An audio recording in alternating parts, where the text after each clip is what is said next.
have been feverishly waiting for this epic journey of a father and son to draw to its conclusion since we commenced the Norse chapter of Kratos in 2018.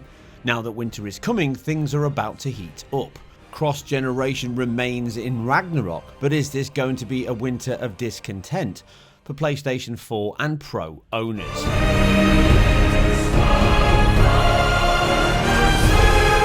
With this second serving of the Daddy Simulator upon us, we have a new generation of console entered into the mix. The PlayStation 5 is significantly more powerful than the PS4 and Pro versions of consoles, and the modes and outputs here reflect that, as right from loading, you are asked what mode do you want to enjoy this at. From the highest pixel quality to the latest 120 FPS frame rates, you have some big choices to make. And there are some big leaps over last generation. Starting with the PlayStation 5 first, we have two core modes, Favor Resolution and Favor Performance. There's a third toggle in terms of high frame rate mode, which I'll touch on in a moment. Favor Resolution targets a native 3840 by 2160 at 30 FPS on a 60Hz screen, and this is the clearest, sharpest version to play. Favor Performance now takes that same 4K output from the resolution mode with some caveats give or take, and now targets a dynamic 4K but at 60 FPS as a ceiling. But by turning on that high frame rate mode with a 120Hz screen, the resolution mode now dynamically scales to 1800p but targets 40 FPS, and that performance mode is fixed at 1440p with potentially reaching 120. The options here are excellent, and they really improve the performance, the input times and the response of a game that plays as well as this. The Pro is similar with two modes. Both use DRS, with the resolution scaling between 1440p to 1656p, again with that TAA pass, and the performance drops the base down to 1080p now, still scaling back to 1656, but it can frequently be at 1080p. Finally, the PS4 rounds all of these up with the same 1920 by 1080p at 30 FPS, and this gives you many options to play this incredible title. The choice and effort to ensure each platform is utilised stands out, and I'm sure even Kratos himself is impressed, right? No! Nah, he was always a difficult man to please anyway. Let's start with the PlayStation 5 and its performance. Using that 120 FPS 4K quality mode, from the first few hours it manages to deliver on that promise, meaning the 30 FPS is locked if you have a 60Hz screen or choose to turn off that high frame rate mode in the menu.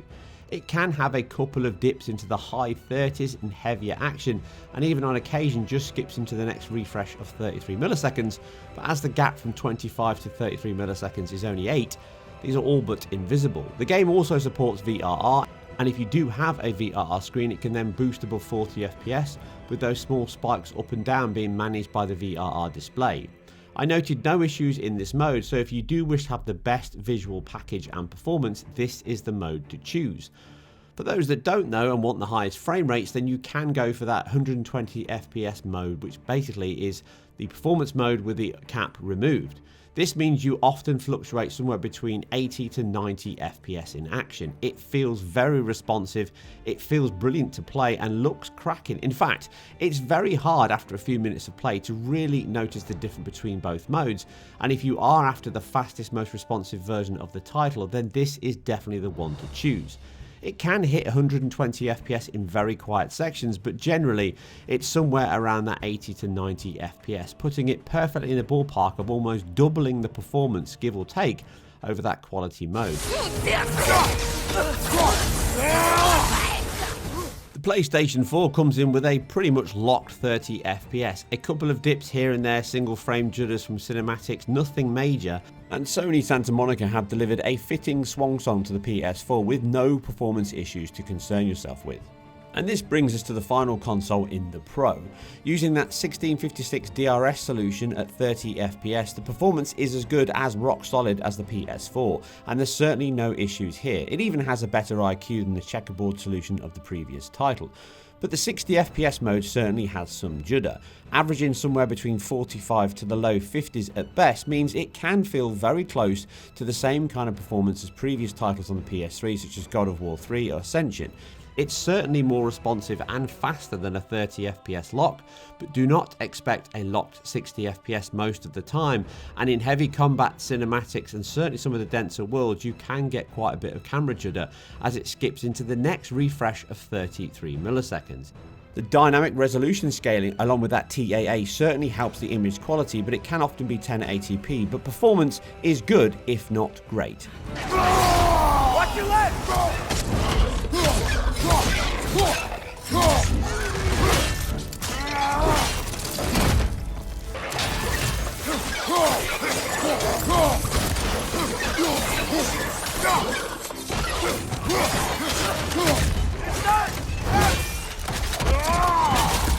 The core assets, the character models, materials, exceptional particle and visual effects, animation are all close to identical no matter which platform you continue your journey on.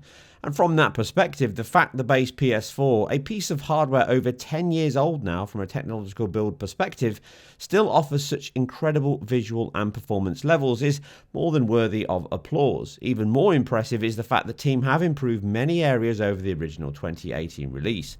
A big area of the game's exhaustive special effects is its heavy reliance on GPU accelerated particles. From dead bodies decaying away that use an alpha blended test that collide with particles to allow each body to dynamically and dramatically decay, this is increased in Ragnarok, with prophecy sequences amongst others have an exuberant amount of particles spawning, colliding and glowing from PS4 to PS5. The FX suite the team has access to and leverages so well provide one of the game's core visual identity pillars, and the central single shot camera system ensures you are always front and center of each blow, and it's always incredible.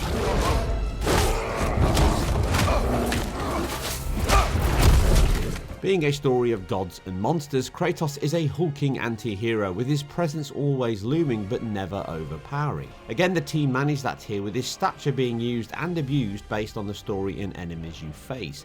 The unique single camera shot system returns and always keeps you in the game, as all gameplay to cinematics are seamless back and forth, with it dynamically shifting in the midst of battle or even when you simply make your way through the world. PBR materials are hyper-realistic again, with strong diffuse base colours mixed with a pro-based lighting system merged with baked elements due to the game's fixed lighting model. This helps aid the team's design focus and the performance levels of the older hardware. To aid the quality and dynamic nature of the gameplay, the engine uses a mixture of shadow maps and then screen space shadows and screen spaced ambient occlusion. You can see the telltale artifacts of these when occluded and disoccluded by foreground objects.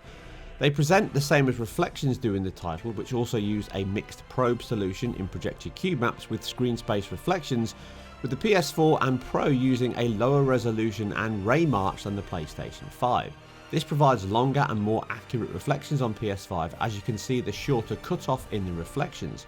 Shadows or AO can still fade out and in on smaller incidental details within the screen, but the quality all helps improve character lighting and grounding within the world, backed up with contact shadows on floors and walls. You can definitely see some light bleed and incorrect specular at times, even on PS5, which still uses the same core assets and lighting model, but like many things in the game, they are refined and enhanced on the newer machine. The single biggest boost the PlayStation 5 offers is the resolution, as all other areas are improved by it, including the game's temporal anti-aliasing, which helps the IQ even at 1080p look clean and sharp with very little aliasing present. But the PS5 in both mode though offers a crisp and clean image that can even be noticed over the Pro. The solution used in the performance mode on PS5 is better than the Pro solution. Some of that comes from higher assets due to the larger RAM pool that the console offers, plus the AA and sharpening pass may also be slightly tweaked here and certainly better. The other change between the resolution and performance mode on PS5 is the fact that the shadow cascade is further into the distance, ambient occlusion is improved and shadow filtering for contact hardening is now added. In addition, the level of detail is improved with less imposters used off into the distance, higher geometry on objects and increased tessellation. Post putting this video together, we had a chance to chat with the development team and lead rendering programmer Steve McCauley. He explained some of the focus the team had at the start. Scalability is an important part of any modern rendering engine, particularly when you're supporting cross-platform and multiple graphics modes. And this was something confirmed in my analysis, with the newer solution of DRS having a better output than the checkerboard solution of the previous title.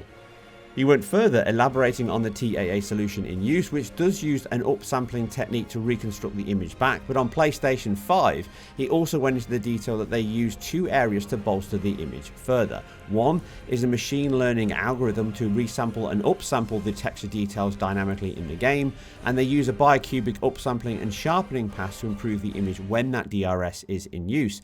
And this explains the reason why we're seeing better image quality at times in the performance mode over that flat 4K version on the quality resolution mode.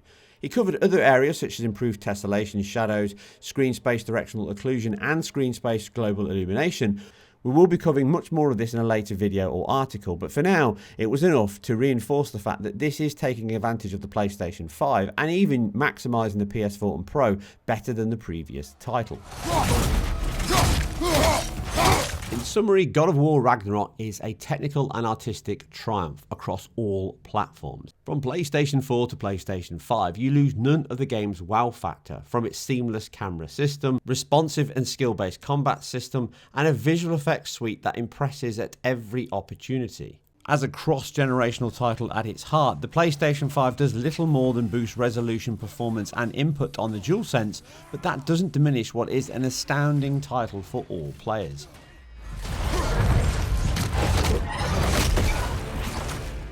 And that's it for another deep dive into game technology, pixels and all things performance related. If you like what we do here, then keep it IGN Performance Reviews, and we'll catch you on the next one. Keep trying, brother!